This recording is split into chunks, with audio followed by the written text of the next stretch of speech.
Okay, tisu timu repajozi, timu remasasi, timu rekusetsa vanhu kusvika varusa.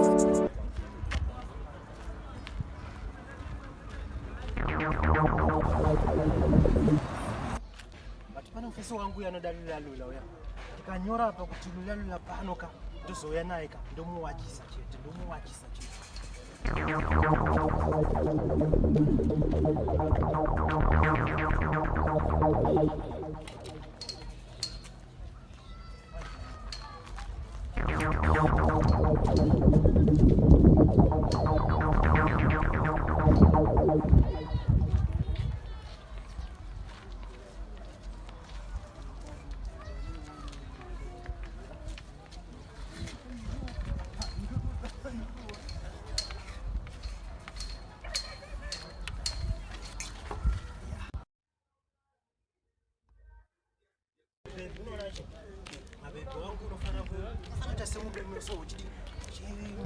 Nangalisa mashit ndo kuti zvifai ngozi unozakana kuti mabebi afari ngoita izi ngoita zvakanaka na vashongoda bari padziri nyezo sosandichikira mani ndo waenda kana tinodalila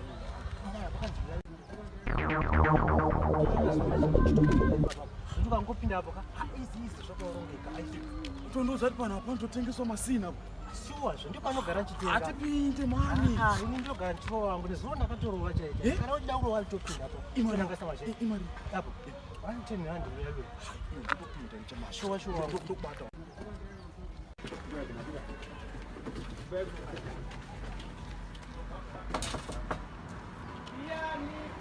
madi yako ndikudala pideki izvo ndikudalula yakanyogwa pagedha po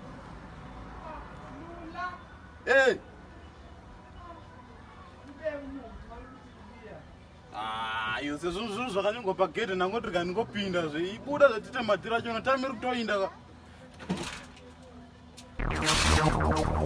ese vanhu ndodalula panerewo ndodalula panerewo bati uri kudalula pamukadzi wangu herewo Bro, shamara zvikuitika niko.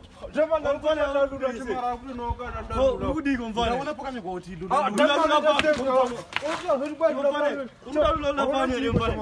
Mfana kutora kadze vanhu mfana. Ndaona pakanye pakete pakumana ngotireka mfana. Pakete pakumana ni pakanye kuti ndalula pakumana kandatarika ndinopinda. Kupika derepi mfana. Papa pakona. Mfana yomani mfana. Mfana mfana nofenga mfana. Muroda rohanda handi na gate. Handi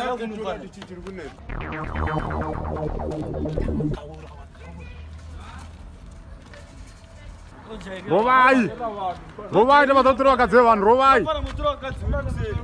Ndabatotora kadze vanhu rovai.